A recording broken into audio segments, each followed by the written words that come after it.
नमस्ते। आज मैं आपको एलिमेंट ऑफ आर्ट में टोन का डिस्कशन कर रही हूँ, जो कि आप इधर देखेंगे। सबसे पहले हम जो टोन रहता है उसमें डिफरेंट टोन्स बताते हैं। उसमें मैंने आपको पेंसिल से, कलर से, दोनों से डिस्क्राइब किया है। फर्स्ट उसमें कितने टोन्स होते हैं, light tone, middle tone, dark tone. इन तीनों टोन के बाद हमें कोई भी ड्राइंग को हाईलाइट्स देनी है, उसकी डेप्थ बतानी है, तो ये एक और हाईलाइट्स एंड डेप्थ टोन होता है। अब इसमें हम कैसे लाइट और डार्क टोन बनाएंगे। रेड कलर में अगर हम व्हाइट मिलाते हैं तो वो लाइट टोन बन जाता है। एज इट इज अगर रेड में हम ब्लैक मिलाते हैं तो ये डार्क टोन बन जाता है। मतलब न्यूट्रल कलर्स लाइट और डार्क अगर हम मिलाते हैं तो लाइट और डार्क टोन बन जाते हैं।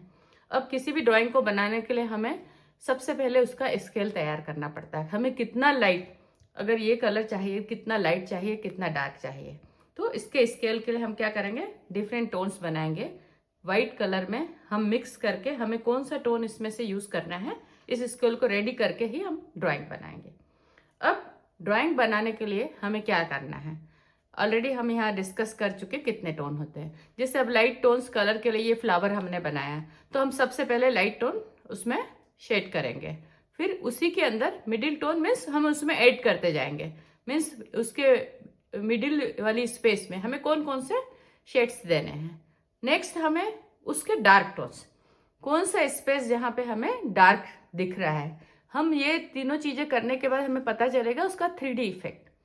उस 3D इफेक्ट में जब हम लास्ट हाइलाइट्स देते हैं तो हम मेन जगह पे कहाँ पे हमें लाइट करना है। यहाँ पे मैंने ये लीफ बनाई है, इस जगह हमने लाइट किया, इधर डार्क किया।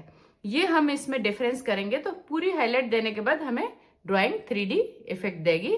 यही मेथड हर उसमें लेंगे। हम पोर्ट्रेट बनाए, फ्लावर, स्टिल लाइफ, कुछ भी ऑब्जेक्ट हम यूज करेंगे तो हमें यही टोन्स यूज करने हैं। नेक्स्ट सेम चीज हम पेंसिल शेडिंग में, HB, 2B, 4B, 6B already मैं मेरे पेंसिल उसमें डिस्कस कर चुकी हूँ। अगर आप चाहो तो उसमें एक बार आप देख सकते हैं कि पेंसिल शेडिंग के लिए कौन कौन सी पेंसिल इंपॉर्टेंट होती है और इसमें लाइट टू डार्क कैसे शेड होते हैं।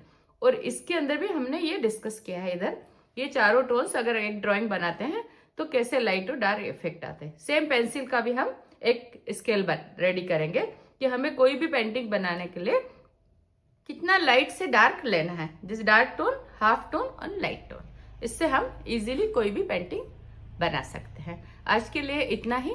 नेक्स्ट क्लास हम दूसरा टॉपिक टेक्सचर डिस्कस करेंगे। Thank you very much.